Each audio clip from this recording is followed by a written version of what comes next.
საღამოშიდობისა დღის მთავარ თემებს ეცუნა ინც პირველი გაგაცნობთ მანამდე რას ვნახავთ მთავარში. გედევან ფოფხაძე იურიდიული კომიტეტიდან გაიწვიეს. არ ვიქნები იურიდიული კომიტეტის წევრი და ვერც ვერანაირ თანამდებობას ვეღარ დავიკავებ. ქართულმა ოცნებამ ეკა ბესელიას საკადრო გადაწყვეტილება დაუწუნა. მეგობრობა არ არის მანდატი იმისა, რომ პროცედურები იყო. ბესელიას პასუხი თანაგუნდელებს დისტანციიდან. მისი გაწევა კომიტეტიდან გავს ფრაქციის მხრიდან სადამშრალო ღონისძიებას. რა პოზიცია ჰქონდა ბიძინა ივანიშვილს? ბიძინა ივანიშვილს ჰქონდა ის პოზიცია, რაც არის სწორი. მართველი გუნდის საახალწლო თვითწმენდა. პრეზიდენტ სალომე ზურაბიშვილის საახალწლო მიმართვა ორბელიანების სასახლიდან. უნდა ვიფიქროთ, როგორ დავიცვათ სიტყვის თავისუფლება. როგორ აფასებს პრეზიდენტის სიტყვას მესამე სექტორი. არის დიდი რისკი, რომ პოლიტიკური ანგარიშწორების მექანიზმად იყოს გამოყენებული. იმ შემთხვევაში თუ კი კანონმდებლობა სწორედ აღსრულდება, ამ შემთხვევაში ჩვენ პრობლემა ქვეყანაში არ გვექნება. გრიპის ვირუსის ლეტალური შემთხვევების საქართველოში როდის არის საჭირო ჰოსპიტალიზაცია. გრიპის ვირუსის სტატისტიკა დედაქალაქში და რეგიონებში ნახეთ დღის ამბებში 10-ზე. ოცნების განაჩენი, რომელიც გასაჩივრებას არ ექვემდებარება, თანაგუნდელებმა ეკა ბესელიას არჩევანი და საკადრო გადაწყვეტილება დაუწუნეს. 2019 წელი გედევან ფოფხაძისთვის პოლიტიკური დღის წესრიგის შეცვლით დაიწყო. დეპუტატი, რომელიც იურიდიული კომიტეტის თავმჯდომარის პირველ მოადგილედ ეკა ბესელიას წარდგენით გასულ კვირას აირჩიეს, ფრაქცია ქართულმა ოცნებამ იურიდიული კომიტეტის შემადგენლობიდან გაიწვია. დღესვე გედევან ფოფხაძეს წევრობა ადამიანის უფლებათა კომიტეტში შეუწყვიტეს. გუნდთან შეუთანხმებელი და გათვალისწინებული პროცედურული დარღვევა. ოცნების ოფისში შეხვედრის დასრულების შემდეგ უმრავლესობის ლიდერებისგან გავიგეთ, რომ გედევან ფოფხაძის საკითხზე იმსჯელეს და ასეთი განაჩენი გამოუტანეს. ნახოთ ვინ დასაჯა ეკა ბესელია და რატომ ერჩიან გედევან ფოფხაძეს. ფოფხაძეს საერთოდ არ იქნება საქართველოს პარლამენტის წევრი, ამით პარლამენტი არ დაზარალდება და ასეთი ფოფხაძეს საერთოდ არ მოვა. ეკა ბესელიას თანამოაზრე და მეგობარი ქართულმა ოცნებამ თანამდებობას ისე ჩამოაშორა, რომ მუშაობის დაწყებაც არ აცადა. რამდენიმე საათიანი მსჯელობის შემდეგ ფრაქციამ გედევან ფოფხაძე, რომელიც ბესელიამ გადადგომის შემდეგ მემკვიდრედ დაასახელა, იურიდიულ საკითხთა კომიტეტიდან გაიწვია. შედეგად მან კომიტეტის თავმჯდომარის პირველი მოადგილის თანამდებობა დაკარგა. გადაწყვეტილებით უკმაყოფილომ შეხვედრა ნაადრევად დატოვა. ფოფხაძე მოადგილის პოსტი დაკარგა კიდევ ერთ კომიტეტში. ფრაქციის გადაწყვეტილების გაპროტესტებას ნამდვილად არ ვაპირებ, მაგრამ ხაზგასმით მინდა კიდევ ერთხელ თქვა, რომ საკითხი არის არა იმის თაობაზე, ვინ სად იქნება პირველი მოადგილე თავმჯდომარე ან რაღაცა პოზიციაზე, არამედ ის თუ როგორ ჩაატარებს პარლამენტი უზენაესი სასამართლოს მოსამართლეების შერჩევის პროცესს. ფრაქციის გადაწყვეტილების მიზეზები მოგვიანებით მამუკა მდინარაძემ განმარტა. უკვე ნათელი გახდა, რომ ბიძინა ივანიშვილი ეგრეთ წოდებულ ძველებსა და ახლების გუნდს შორის უპირატესობას ახლებს ანიჭებს. ივანიშვილმა კომიტეტიდან ფოფხაძის გაწევას მხარი დაუჭირა. ეს არ იყო გარიცხვა, ეს რო გამოწვევა ფრაქციის მიერ, ეს ხო პოლიტიკური გადაწყვეტილება, რომელიც პრაქტიკულად ერთხმად მიიღო ფრაქციამ თავისი წევრთა უმრავლესობით 3 იყო ხოლმე წინააღმდეგი. ეს გამომდინარეობდა იქიდან, რომ არ იყო გუნდთან შეთანხმებული მისი მოადგილეობის საკითხი, გარდა იმისა, რომ ამ შემთხვევაში შეიძლება მეორე ხარისხოვანიც კი იყოს, რომ რეგლამენტი და შესაბამისი პროცედურები დაირღვა, ამიტომ მიიღო სწორედ ფრაქციამ ეს გადაწყვეტილება. გედევან ფოფხაძის დაქვეითებით, რომ ოცნების ლიდერებმა ეკა ბესელიაზე იერიში მიიტანეს და გავლენის სფეროები შეუკვეცეს, თავად ბესელიაც საუბრობს. უმრავლესობის ახლა უკვე რიგითი წევრი, რომელიც საქართველოში არ იმყოფება, პოლიტიკურ მტრებს ანგარიშწორებას საქართველოში დაბრუნების შემდეგ პირდება. ხომ არ დაგჭათ თაბეჭდილება, რომ ვინც თქვენ გიჭერთ მხარს იმ ადამიანების რაღაც შევიწროვება დაიწყო ქართულ ოცნებაში. ასე იკითხება ეს, იმიტომ რომ დაჟას გავს ახლა ეს გადაწყვეტილება და ეს მგონია სწორედ არასწორი და უსამართლო, როდესაც არჩეულია პირველ მოადგილედ ადამიანი და ფრაქციას გაყავს ის კომიტეტიდან. პარლამენტის თავმჯდომარის მუქარის მიუხედავად ეკა ბესელია დღეს უმრავლესობიდან გარიცხვას გადაურჩა. ირაკლი კობახიძე მხოლოდ იმის თქმით შემოიფარგლა, რომ მასთან თანამდებობიდან წასვლის შესახებ შეთანხმება ჯერ კიდევ აგვისტოში მიაღწია. ახლა კი ბესელიას განცხადება თითქოს თანამდებობა დამოუკიდებელი სასამართლოსთვის ბრძოლა შესწირა, მისთვის გაუგებარია. როგორც პარლამენტის თავმჯდომარემ ბრძანა, მას ეკასთან ეს საკითხი შეთანხმებული ჰქონდა ჯერ კიდევ აგვისტოს თვეში. ეს ბრძანა პარლამენტის თავმჯდომარემ. რა საკითხი? გადადგომის თაობაზე გადაწყვეტილება. ანუ ეკასტელია საკუთარი გადაწყვეტილებით არ გადაბგარა? ვერ გეტყვით მე ამ არისრებოდა დღევანდელ სტომასთან, ამიტომაც ყველამ მოვითხოვეთ რომ ეკას თანდასწრებით ყოფილიყო ეს საკითხი განხილული. ლობირებს თუ არა მოსამართლეების სიას ბიძინა ივანიშვილი და შესწირა თუ არა მანეკა ბესელია სწორედ ამ საკითხს უცნობი დარჩა. ოცნებაში ამტკიცებენ რომ თითქმის 4 საათიანი შეხვედრა მხოლოდ გუნდის შიდა საკითხებზე საუბარს დაეთმოდა ბიძინა ივანიშვილს მოსამართლეების სადავო სიაზე, რომელიც უმრავლესობის წევრებს შორის წყალგამყოფი გახდა, არაფერი უთქვამს. კონკრეტულ მოსამართლეებზე არ ყოფილა იქ განხილვა, ეს ვფიქრობ აქ არ არის ამის განხილვის ადგილი, იქნება ამის შესაძლებლობა, მე ყოველ შემთხვევაში მაქვს იმედი, რომ პარლამენტში გვექნება შეიძლება ფრაქციის ფორმატშიც, რომ თითოეული კანდიდატურა წარსდგება იქნას განხილვა. ისე რომ აქ გადაწყვეტილება და განხილვა თითოეული პერსონიფიცირებული არ ყოფილა. გედევან ფოფხაძის გაწვევის საკითხი ბიუროზე უკვე დარეგისტრირდა. ქართული ოცნება ეკაბესელიას შემცვლელად ანრი ოხანაშვილს განიხილავს, რომელიც პარლამენტმა საგაზაფხულო სესიაზე უნდა დაამტკიცოს. მანამდე კი თავმჯდომარის უფლებამოსილებას დავით მათიკაშვილი შეასრულებს. ფრაქცია ქართულმა ოცნებამ იურიდიულ კომიტეტში ვაკანტურ თანამდებობებზე მამუკა მდინარაძე და გოგა გულურდავა წარადგინა. ამის შესახებ საპარლამენტო უმრავლესობის წევრმა გურამ მაჭარაშვილმა პარლამენტის ბიუროს ხდომის შემდეგ განაცხადა.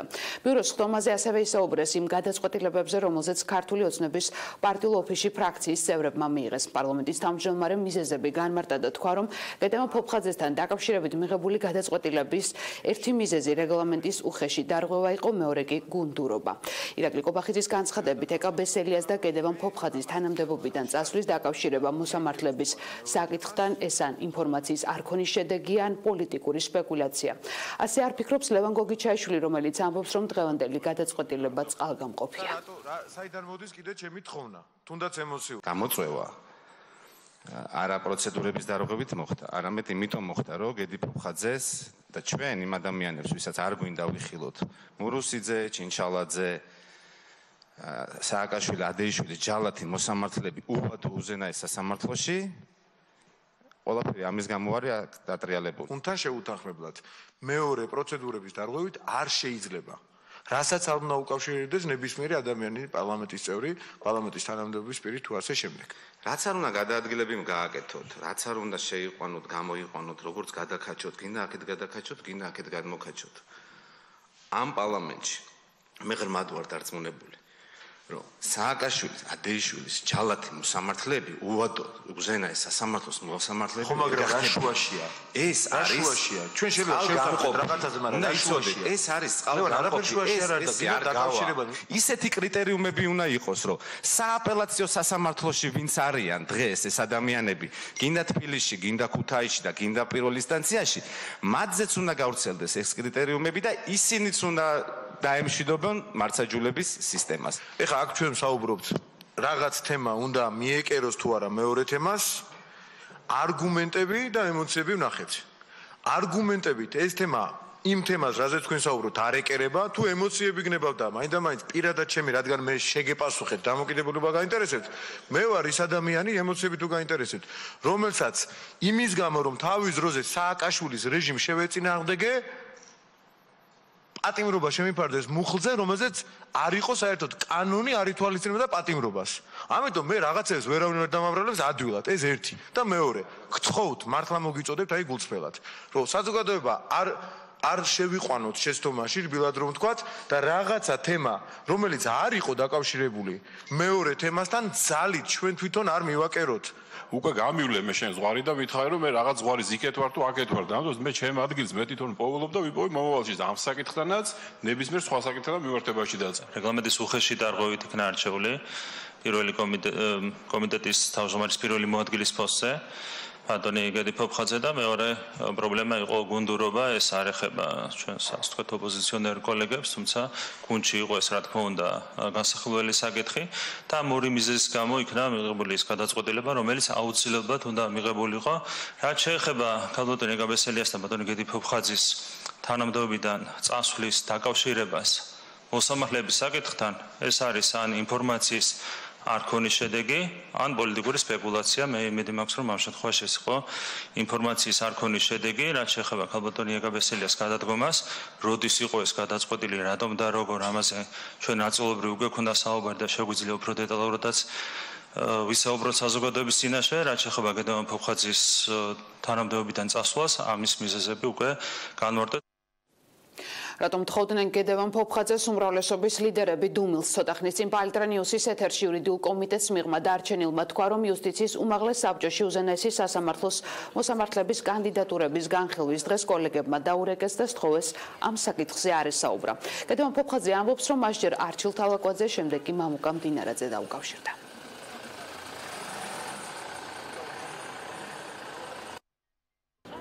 ამ საკითხის განხილვის დღეს მე დილიდან დამილეკა ჯერ აჩიკო თალაკვაძემ, მერე მამუკა მდინარაძემ, ორივე მერთი თხოვნით, რომ გედი დღეს რა გადაწყვეტილებაც არ უნდა მიიღოს იუსტიციის საბჭომ, გუნდის თხოვნა, რომ შენ რაიმე კომენტარი არ გააკეთო. ეს თხოვნა მარტო ჩემს მიმართ არ იყო, იყო ყველა იმ ადამიანის მიმართ, სხვებსაც დაურეკეს, ვინც ითვლებიან, რომ ცოტა ასე თქვა დამოუკიდებელ შეფასებებს ეძლევიან უკვე რაღაცა ბნელ ოთახში ბნელი სია მზადდება, ეს უკვე ჩვენ ყველა მივხვდით ამას და ერთმანეთში შევთანხმდით, რომ ჩვენთვის ეს არის მიუღებელი, ეს ყველაფერი. ამის მერე ჩვენ ვიკრიბებით პარტიის ოფისში, პარტიის თავმჯდომარესთან ერთად, ვაფიქსირებთ ჩვენ პოზიციას და პარტიის თავმჯდომარე კითხულობს, არის თუ არა რეალური, რომ პარასკევს ეს სია გავიდეს ჯერ კომიტეტზე და მერე სხდომაზე. აქეთ ზის ეკაბესელი, აგერ ზის ირაკლი კობახიძე, ბატონ ბიძინა ესწრებოდა ამ სხდომას. აი მე ზუსტად ვიზუალურადაც გეუბნებით რა თუ იმის 15 ადამიანი მაინც ესწრებოდა პარლამენტის წევრები ამ შეხვედრაზე, სადაც ეკაბესელიამ კატეგორიულად თქვა, რომ ასეთი ტემპში ამ გადაწყვეტილების მიღება არის შეუძლებელი. აგერ მეჯდა ბატონ ირაკლი კობახიძე, რომელიც არ წვრინდა ბატონ ბიძინა ივანიშვილს, რომ არც დროის და არც პროცედურების პრობლემა არ არის და კანონს არ დავარღვევთ თუ პარასკევს ესე იქნება. თუ ამას აუნთებს მწვანე შუქს ვინმე, იმას წითელს აუნთებს ქართული საზოგადოება. სალომე ზურაბიშვილმა საახალწლო მილოცავაში სიტყვის თავისუფლების კანონით შეზღუდვაზე ისაუბრა. პრეზიდენტმა თქვა, რომ შეურაცხყოფა, ცილისწამება და სიძულვილის ენა აღარავის უნდა შეეხოს და აქვე კანონი დაანონსა, რომელიც ერთდროულად სიტყვის თავისუფლებას და ადამიანის ღირსებას დაიცავს. მესამე სექტორში ფიქრობენ, რომ დამატებითი რეგულაციის შემოღება საჭირო არაა და მიუთითებენ, რომ მთავრობამ სიტყვის თავისუფლების შემზღუდველი კანონის შესაძლოა ოპოზიციის წინააღმდეგ გამოიყენოს. მოვისმინოთ გამოხმაურებები სალომე ზურაბიშვილის მოსაზრებაზე. ახალი წლის დადგომიდან რამდენიმე წუთში ორბელიანების სასახლის ფონზე სალომე ზურაბიშვილმა ქვეყანაში სიტყვის თავისუფლების კანონით შეზღუდვაზე ისაუბრა. პრეზიდენტმა თქვა, რომ შეურაცხყოფა, ცილისწამება და სიძულვილის ენა აღარავის უნდა შეეხოს და ისეთი კანონი დაანონსა, რომელიც ერთდროულად სიტყვის თავისუფლებას და ადამიანის ღირსებას დაიცავს. იმისათვის, რომ ხვალ ვინც ამ გზას დაადგება, აღარ შეეხოს შეურაცხყოფა, ცილისწამება, სიძულვილის ენა. უნდა ვიფიქროთ, როგორ დავიცვათ კანონით და ერთდროულად სიტყვის თავისუფლებაც და ადამიანის ღირსებაც. ისე როგორც ეს ხდება ბევრ სხვა ქვეყანაში. ასევე უნდა ვიფიქროთ, როგორ დავიცვათ თავი ცრუ ინფორმაციებისა და დეზინფორმაციებისაგან.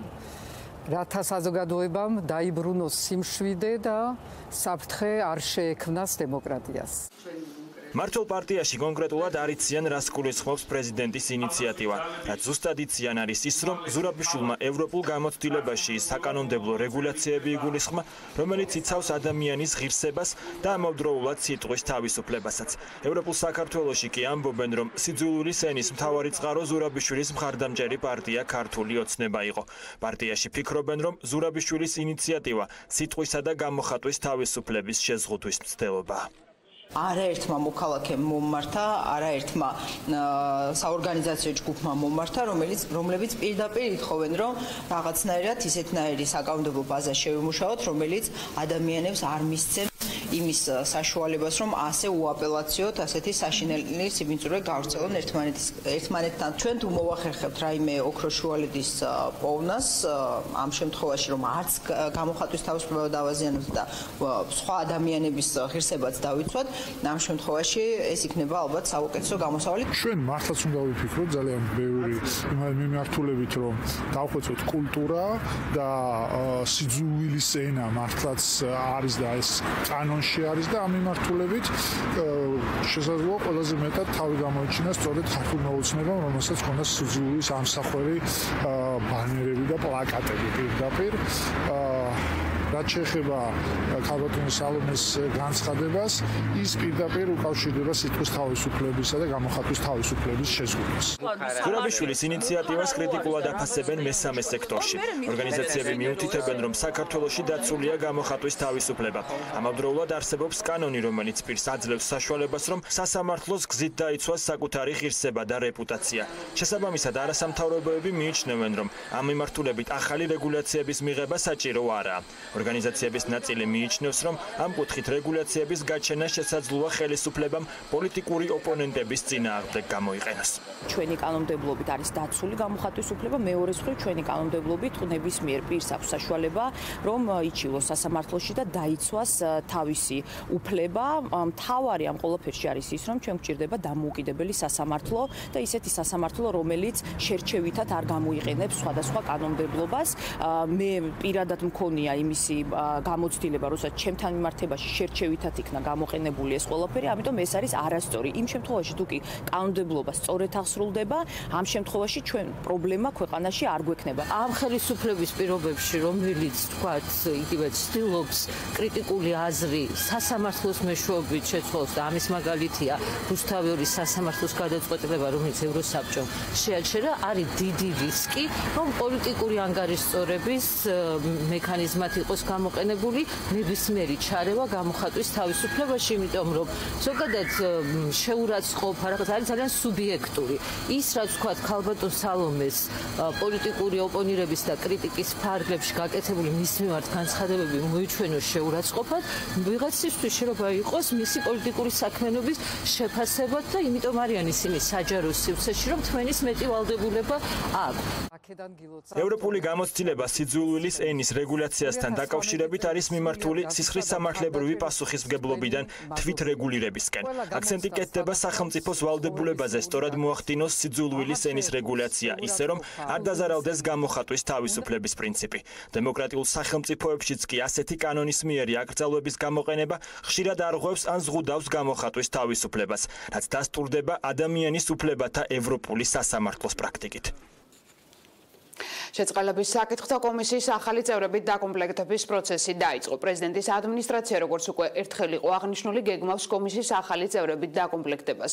ეს არის ჩვეულებრივი პროცესი. პრეზიდენტის ადმინისტრაცია ადასტურებს, რომ კომისია რამდენიმე წევრმა უკვე დატოვა. პრეზიდენტი მადლობას უხდის კომისიის ყველა წევრს გაწეული სამსახურისთვის, განმარტავენ პრეზიდენტის ადმინისტრაციაში. შეწყალების კომისიის თავმჯდომარე ზვიად ქორიძემ და რამდენიმე წევრმა კომისია დატოვა. ქორიძემ განცხადება კომისიიდან გასვლის შესახებ პრეზიდენტის ადმინისტრაციას 31 დეკემბერს ჩააბარა. ქორიძე განმარტავს, რომ შეწყალების კომისია პრეზიდენტის სათათბირო ორგანოა და პრეზიდენტის საკუთარი ნდობით აღჭურვილი პირებით აკომპლექტებს. ანალოგიური გადაწყვეტილება უკვე მიიღო ეკაგიგაურმა და კომისიის კიდევ რამდენიმე წევრმა. საერთაშორისო გამჭვირვალობა საქართველოს აღმასრულებელი დირექტორის თქმით 5 წლიანი მუშაობის შემდეგ კომისიის დატოვების შესახებ განცხადება ნოემბერში დაწერა. არსებითად კომისიამ იმუშავა 2018 წლის 16 დეკემბრამდე. ამის შემდგომ, რა თქმა უნდა, კომისია ნომინალურად არსებობდა და პრეზიდენტ ზურაბიშვილს უნდა მიეღო გადაწყვეტილება ეს კომისია დარჩებოდა და გააგრძელებდა მასთან მუშაობას, თუ კომისიას შექმნიდა ახალი განკარგულებით და ეს ახალი განკარგულებით შექმნილი კომისია უკვე ავტომატურად გამორიცხავდა ძველი კომისიის საქმიანობას. 31 დეკემბერს დავწერე განცხადება, იმიტომ რომ ამ ორი კვირის განმავლობაში მქონდა მოლოდინი, რომ შეიქმნებოდა ახალი კომისია და მე გარკვეულ ინფორმაციას კომისიის საქმიანობის შესახებ მივაწვდიდი ახალი კომისიის შემადგენლობას, მის მომავალ თავმჯდომარეს. კომისია დავტოვე შეწყალების კომისიის ბოლოს ხდომის შემდეგ, ჯერ კიდევ პრეზიდენტი მაშინ იყო გიორგი მარგველაშვილი და 5 წელი ვიმუშავე ამ კომისიაში და ვიფიქრე, რომ ახალმა პრეზიდენტმა უნდა გამოიყენოს შესაძლებლობა და თვითონ შეარჩიოს შეწყალების კომისიის წევრები. ნაწილობრივ ალბათ განახლებაც მოუწევს, მაგრამ ნაწილობრივ ახალი წევრების მიღებას. თუ თქვენ კომერციული სექტორის წარმომადგენელი ხართ, დღეიდან უნდა გაითვალისწინოთ, რომ ყაზტრანსგაზ თბილისის მომსახურება ძვირი დაგიჯდებათ. ფასის მატებას მხოლოდ პურის ქარხნები გადაურჩნენ. რატომ და რა პრინციპით შერჩევითობას კომპანიაში ბუნდოვნად განმარტავენ? ჯერ კიდევ 2018 წლის ბოლოს პრემიერ-მინისტრმა თქვა, რომ ქვეყანაში მთავარ გამოწვევად სიღარიბის დაძლევა რჩება. ამ განცხადების ფონზე მოსახლეობა 2019 წელს პროდუქტებზე გაზრდილი ფასებით შეხვდა. ნახოთ, როგორია გაღარიბებული ქვეყნის გამდიდრებული ფასები. ყაზტრანსგაზ თბილისი გაზის ტარიფს კომერციული სექტორისთვის ზრდის, თუმცა არა პურის ქარხნებისთვის. პურ პროდუქტების საწარმოების ხელმძღვანელებმა სატელეფონო ზარით მიიღეს ინფორმაცია, რომ მათ ფასის მატება არ შეეხებათ. კითხვაზე, რა ნიშნით დაუშვა გამონაკლისი ყაზტრანსგაზმა, კომპანიაში განმარტავენ, რომ გადაწყვეტილების მიღების საფუძველი მოსახლეობის ინტერესების გათვალისწინება იყო. პურის საწარმოებზე გაზის ღირებულება არ იცვლება. რატომ? არ იცვლება და მიტომ მაგი ყაზტრანსგაზს უნდა გითხოთ. იმეცოდი დღეს მე დამირეკეს და ოფიციალურად შემატყობიეს. რომ პურის რეწველობას არ იცვლებათ გაზის საფასური. ყაზტრანსგაზმა კომერციული სექტორისთვის გაზის გაძვირების შესახებ განცხადება დღეს გაავრცელა. ირკვევა, რომ 1 კუბური მეტრი ბუნებრივი გაზის საფასური მომდევნო თვიდან 5 თეთრით მოიმატებს. შეღავათი მცირე საწარმოებს არ შეხებიათ. ამიტომ თუ პურის ყიდვას თონეში გადაწყვეტ, არ არის გამორიცხული 4 თებერვლიდან პროდუქტზე გაზრდილი თანხის გადახდა მოგიწიოთ. რა თქმა უნდა ისა. თუ გაზმა მოიმატა, პურიც მოიმატებს, რა თქმა უნდა. ძვირი არის, გაზი ძვირია და რა თქმა უნდა აიწევს ყოველთვის ფასი. ფასებზე მოუმატეთ გახდა ლარი და ფიქრობთ, რომ დარჩეს ესე. არა და ფიქრობდით, რომ თუ ესე დარჩებოდა 80-ზე დაბრუნებას და უკვე ვეღარ დაბრუნდებით მაშინ 80-ზე. გაგრძელდება 1 ლარი ეღირება ისე. ალბათ ყველაზე დიდი 5 თეთრი ალბათ. გააჩნია, მაშინ წონას უნდა დავაკლოთ. რო ხახმა წონა მოიკლებს, მერე 2 პური თუ უნდა და 3 დაჭირდება. საქართველოს სტატისტიკის ეროვნული სამსახურის ინფორმაციით ფასების მატება დეკემბრიდან დაიწყო და ძირითადად სურსათის პროდუქტებს შეეხო. მასთან ერთად გაძვირდა სამედიცინო მომსახურება და მედიკამენტები. ფასები ძირითადად გაზრდილია პურსა და პურის პროდუქტებზე, ასევე ხორცსა და ხორცს პროდუქტებზე, თევზზე. გაზრდილია ფასები ასევე თამბაქოს პროდუქციაზე, ნავთობპროდუქტებზე, გაზრდილია ჯანდაცვაზე. თამბაქოს პროდუქციაზე ძვირდება, აქციზის გადასახადი იმატებს, შესაბამისად ეს გამოიწვევს თამბაქოს პროდუქციის გაძვირებას. იმას, რასაც პირველ რიგში მოიხმარენ ადამიანები, მე იმედი მაქვს, რომ არ გაგრძელდება ეს ტენდენცია.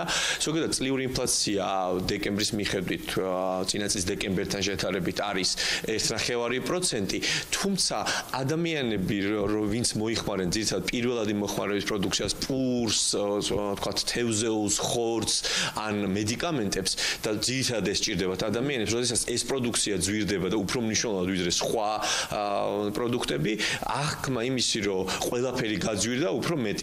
დამატებითი თანხის მოძიება მოუწევთ მწვერვალებსაც. თამბაქოს ფასი დაახლოებით 10-20 თეთრით მოიმატებს. ეს გამოწვეულია აქციზის ზრდით და აქციზის გადასახადით. თავად ამ ფაქტს უარყოფითად ვაფასებდა. ვთვლი, რომ ეს კიდევ ერთი არასწორი გადაწყვეტილება იყო მთავრობის ბევრ გადაწყვეტილებებს შორის, რომელსაც ეს მთავრობა ბოლო წლები აიღებს. ელოდებით კითხვის, რომ ახალი წლის მერე გაძვირდება. დაახლოებით რამდენი თეთრით გაძვირდება?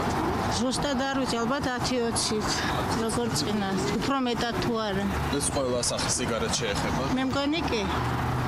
რამდენით გაძვირდა წინა შემთხვევაში? წინა 10-20 თეთრით ასე. თუ იკლო მაგალითად მომხმარებელთა რაოდენობა. არა, პირიქით ძვირიანი სიგარეტის მომხმარებელი უფრო მეტია ვიდრე იაფიანის. საქართველოს წინაშე ჩვენ გვაქვს 2 ყველაზე უფრო მტკივნეული გამოწვევა. ეს არის ოკუპაცია და ეს არის სიღარიბე. ჯერ კიდევ 2018 წლის ბოლოს პრემიერ-მინისტრმა თქვა, რომ ქვეყანაში მთავარ გამოწვევად სიღარიბის დაძლევა რჩება. ამ განცხადების ფონზე მოსახლეობა 2019 წელს პროდუქტებზე გაზრდილი ფასებით შეხვდა. ეკონომისტები ვარაუდობენ, რომ მთავრობა მიმდინარე წელს ეკონომიკური პოლიტიკის გაჯასახებისთვის არაფერს გააკეთებს. გრიპის ვირუსი დაავადებული პაციენტების რაოდენობა იზრდება, მატულობს H1N1 ლეტალური შემთხვევების დადასტურებული ფაქტებიც. მიმართვიანობის მკვეთრად გაზრდილი მაჩვენებლის მიუხედავად ჯანდაცვის სამინისტრო და დაავადებათა კონტროლის ცენტრი ეპიდემიის საფრთხეს ამ ეტაპზე ისევ ვერ ხედავს. სტატისტიკა კი აჩვენებს, რომ შარშანდელთან შედარებით სეზონური გრიპით დაავადების შემთხვევები ორჯერ არის გაზრდილი. ნახოთ, რა საფრთხეები არსებობს გრიპის ვირუსთან დაკავშირებით ქვეყანაში და რას თავაზობს ჯანდაცვის სამინისტრო სოციალურად დაუცველ მოქალაქეებს ასევე ორსულებს. H1N1-ის 6 დადასტურებული შემთხვევა რიცხვის შესაძლოა 8-მდე გაიზარდოს. სავარაუდოდ ეგრეთ წოდებული ღორის გრიპის ვირუსით დღეს გორის საავადმყოფოში 39 წლის ქალბატონი გარდაიცვალა. პაციენტის საავადმყოფოში მძიმე სუნთქვის უკმარისობითა და მაღალი ტემპერატურით გორის სამხედრო ჰოსპიტალიდან გადაიყვანეს. ქალბატონი მართვით სუნთქვაზე იმყოფებოდა, თუმცა ექიმებმა მისი სიცოცხლის გადარჩენა ვერ შეძლეს. გარდაცვლილი ამ დროისთვის ექსპერტიზაზეა გადასვენებული, რათა სიკვდილის ოფიციალური მიზეზი დადგინდეს. ასევე დაუდასტურებელი ინფორმაციით გაურკვეველი ვირუსით თბილისში 29 წლის მამაკაცი გარდაიცვალა, რომლის სიკვდილის მიზეზსაც მედიკოსები ლაბორატორიულად იკვლევენ. გადაყვანის მიზეზი იყო მძიმე სუნთქვის ვარისვა. პაციენტს ანამნეზურად ჰქონდა ერთი კვირის ისე ვთქვათ ანამნეზი, ცხელებები 39 გრადუსამდე. პაციენტის მდგომარეობა შემოსვლიდანვე იყო უდიდესად მძიმე. მიუხედავად ცნობიერების, მიუხედავად ქემოდინამიკური სტატუსისა, იყო ძალიან მძიმე სუნთქვის უკმარისობა გამოხატული. პაციენტი გადაყვანილი იქნა მართვით სუნთქვაზე, დაწყებული იქნა ინტენსიური თერაპია, მაგრამ სამწუხაროდ ის მდგომარეობის სტაბილიზაცია ვერ მოხერხდა და 5 საათზე დაფიქსირდა სიკვდილი. H1N1 იყო, H5N1 იყო, ანუ ღორის იყო თუ ქათმის იმდენად მცირე პერიოდი დაჰყო მან ჩვენს კლინიკაში, რომ ვერ გეტყვით ზუსტად. მაღალი ტემპერატურა და კუჭნაწლავის ტკივილი. ეს არის ის ორი ძირითადი სიმპტომი, რომლის ქონის შემთხვევაში დაუყოვნებლივ ოჯახის ექიმს უნდა მიმართოთ. ჯანდაცვის მინისტრი დავით სერგეენკო ირწმუნება, რომ ამ ეტაპზე პანიკის საფუძველი არ არის და მნიშვნელოვანია ექიმთან დროული მიმართვა. რისკ ჯგუფში შედიან ორსულები, ხანდაზმულები და ბავშვები.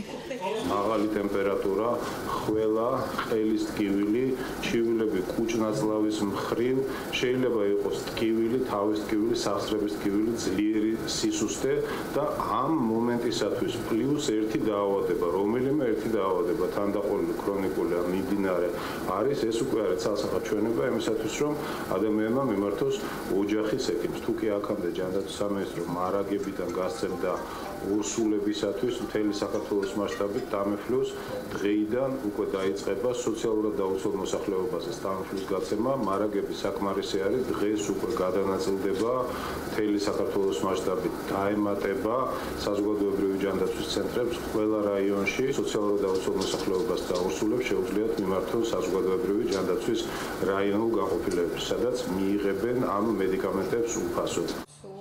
დაავადებათა კონტროლის ცენტრის ხელმძღვანელის ინფორმაციით გრიპის ვირუსი 100,000 მოსახლეზე 277 ადამიანს აქვს. რაც შეეხება ეგრეთ წოდებული ღორის გრიპის ლაბორატორიულად დადასტურებულ შემთხვევებს, ბოლო მონაცემებით ასეთია 140 ადამიანი. ჯამში საქართველოში ლაბორატორიულად დასტურდება, რომ H1N1-ის ეგრეთ წოდებული ღორის გრიპის გამო 6 ადამიანი გარდაიცვალა. გაზრდილია მიმართვიანობა როგორც ამბულატორიებში, ისე განსაკუთრებით სტაციონარებში. სტაციონარებში რესპირატორული, მძიმე რესპირატორული ინფექციებით ჰოსპიტალიზაციის მაჩვენებელი 40%-მდე ავიდა. 95% შემთხვევებში დღეს ფიქსირდება ქვეყანაში A-ტიპის ვირუსის H1N1-ის ტიპის ცირკულაცია. მნიშვნელოვანი ღონისძიება ეს გახლავთ საერთო სანიტარული და ჰიგიენური ნორმების დაცვა. ანუ ყველაზე ხშირად ხელის ბანა რამდენადაც შესაძლებელია, სველი წესით დალაგება ოთახების, სამუშაო თუ საცხოვრებელი, ხშირი განიავება, ჰაერზე ყოფნა ბავშვების და რაც შეიძლება თავის მორიდება მასობრივი თავშეყრის ადგილები. და ამავე დროს, რა თქმა უნდა, ერთ-ერთი მთავარი გახლავთ ის, რომ გრიპის სიმპტომების დაწყებისთანავე მივმართოთ ექიმს. მედიკამენტი TAMIFLUS ანუ გრიპის წამლის უფასოდ მიღებას სოციალურად დაუცველი მოქალაქეები და ორსულები ხვალიდან შეძლებენ. მედიკოსები მოუწოდებენ მოსახლეობას მსგავსი სიმპტომების გამოვლენის შემთხვევაში დაუყოვნებლივ მიმართონ ოჯახის ექიმს. ფინანსთა სამინისტროს შემოსავლების სამსახურის საზოგადოებასთან ურთიერთობის სამსახურის უფროსი ხატია მოისტრაფიშვილი პრეზიდენტის სალომე ზურაბიშვილის პრესსპიკერად დაინიშნა. გავრცელებული ინფორმაცია თავად ხატია მოისტრაფიშვილმა TV პირველთან საუბარში დაადასტურა. როდიდან შეასრულებს მოისტრაფიშვილი პრესსპიკერის მოვალეობებს ჯერ უცნობია. ხატია მოისტრაფიშვილი ბოლო რამდენიმე წელია შემოსავლების სამსახურში, მანამდე სხვადასხვა ტელევიზიაში მუშაობდა. გადავადების შესახებ ასევე ორი გრაფიკის შესახებ. კედევან ფოფხაძეს ადამიანის უფლებების კომიტეტის თავმჯდომარის პირველი მოადგილის უფლება მოსილება დღეს ოფიციალურად შეუწყდა კომიტეტმა ცნობად მისი განცხადება თანამდებობის დატოვების შესახებ მიიღო. ვინ იქნება თავმჯდომარის ახალი პირველი მოადგილე კომიტეტის წევრები აცხადებენ, რომ ამის შესახებ ჯერ გუნდში მოხდება მსჯელობა, გადაწყვეტილება საჯარო კი მხოლოდ ამის შემდეგ ახდება.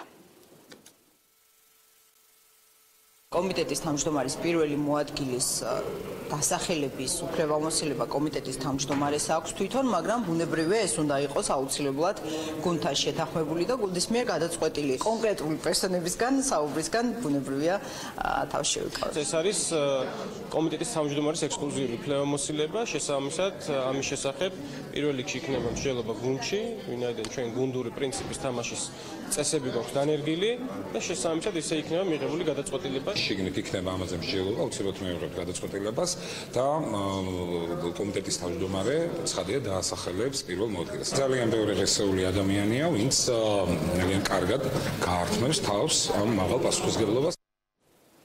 თემირლან მაჩალიკაშვილის მამას და ოჯახის ადვოკატს თბილისის პროკურატურაში გამოძიების ფარგლებში ჩატარებული კომპლექსური ექსპერტიზის დასკვნა გააცნეს. ექსპერტიზას უნდა დაედგინა რა მდგომარეობაში იმყოფებოდა თემირლან მაჩალიკაშვილი გასტროლის დროს. ადვოკატის განცხადებით ექსპერტიზის ეროვნული ბიუროს დასკვნა ბუნდოვანია. მაჩალიკაშვილების ოჯახი და უფლებადამცველი ფიქრობენ, რომ საკითხზე ნათელი პასუხი გასცეს მათ მიერ პროცესში ჩართულმა დამოუკიდებელმა ექსპერტებმა, რომლებმაც დაადგინეს, რომ გასტროლისას თემირლან მაჩალიკაშვილს თავი წამოწეული არ ჰქონდა და შესაბამისად წინააღმდეგობის გაწევასაც არ აპირებდა. უთხოვარად დადასტურებულს თვლიან თემირლან მაჩალიკაშვილის თავი იყო ვიზირების ხაზის ქვემოთ ლოგინის თავთან, სწორედ იქ სადაც არის დაზიანება. ანუ თავის მდგომარეობა ზუსტად გვიდგენენ, თუმცა სად იყო მისი სხეული გულისხმობ ფეხს, ტანს, გულკვერცხს, მარცხნივ იყო გადახრილი თუ მარჯვნივ, ამას ვერ ადგენენ. ჩვენთვის თავარია თემირლანს ეძინა, თემირლანს თავი არ აქვს წამოწეული. ეხლა ესენი ნიკოლაიშვილი ამტკიცებს, რომ საერთოდ არ არის განძრეული ადგილიდან, მეორე ექსპერტიზა ამტკიცებს, ვითომ ფეხები იქით ქონდა, ფეხები აქეთ ქონდა. რაღაცა ცდილობენ. მე მაინც დავადგენ ამ სიმართლეს, ჩემი იურისტების წყალობით, ჩემი ქართველი ერის წყალობით ამ ხალხის თანადგომა. ბატონო, ყველაფერს გავაკეთებ, დავანგრიო ეს სისტემა. ამ სისტემას დავანგრიო. 12 რამ რაც 2019 წელსაც უნდა შევინარჩუნოთ. ამ სათაურით გამოქვეყნებულ პუბლიკაციაში ფედერიკა მოგერინი 2018 წლის მთავარ მოვლენებს შორის ფრანკფურტის წიგნის ბაზრობაზე საქართველოს სტუმრობა დაასახელა. ევროკავშირის უმაღლესი წარმომადგენლის თქმით, საქართველო ევროკავშირის უახლოესი და მნიშვნელოვანი პარტნიორია. ფედერიკა მოგერინის შეფასებას პრემიერ-მინისტრი ტვიტერზე გამოეხმაურა. მამუკა ბახტაძის თქმით, მოგერინის განცხადება, რომ საქართველო ახლო და მნიშვნელოვანი პარტნიორია, კიდევ ერთხელ ადასტურებს, რომ ევროკავშირთან ურთიერთობა უმაღლეს დონეზეა. ეს ჩვენთვის კიდევ ერთი აღიარება იმისა, რომ საქართველო განუყრელად ადგას ევროპული ინტეგრაციის გზას, ევროპულ ფასეულობებს განუყრელად იცავს და ამის ნათელი დადასტურება იყო სწორედ ის უპრეცედენტო ურთიერთობის მაღალი დონის ფორმატები, რომელიც გასულ წელს ჩვენ მქონდა ევროკავშირთან. მხედველობაში მაქვს 21 ნოემბრის უმაღლესი დონის შეხვედრა საქართველოსა და ევროკავშირის შორის. ეს იყო იდეალური პლატფორმა ჩვენი ქვეყნის პოზიციონერების კუთხით, რომ გვენახებინა მსოფლიოსთვის საქართველო როგორც განვითარებული ქვეყანა ევროპის, რომელიც ევროპაში მიმდინარე პროცესებში თავისი კულტურული ტრადიციებითა და თანამედროვე პროცესებით აქტიურად არის ჩართული. რეკორდსმენი მუზეუმი ლუვრმა მუზეუმებს შორის დამთვალიერებელთა აბსოლუტური რეკორდი დაამყარა. 2018 წელს ლუვრს 10 მილიონზე მეტი დამთვალიერებელი ჰყავდა, მაჩვენებლით ლუვრმა 2012 წელს დამყარებული რეკორდი გააუმჯობესა, როდესაც 9.700.000 დამთვალიერებელი ესტუმრა. მუზეუმის დირექტორი დამთვალიერებელთა რიცხვის ზრდას პარიზში საერთაშორისო ტურიზმის ზრდას უკავშირებს, რაც ბოლო წლებში ტერაქტების სერიის შემდეგ შემცირებული იყო. გარდა ამისა, ზრდას საგამოფენო სივრცის გაფართოებას და ბილეთების ინტერნეტით გაყიდვის დაწყებასაც უკავშირებენ.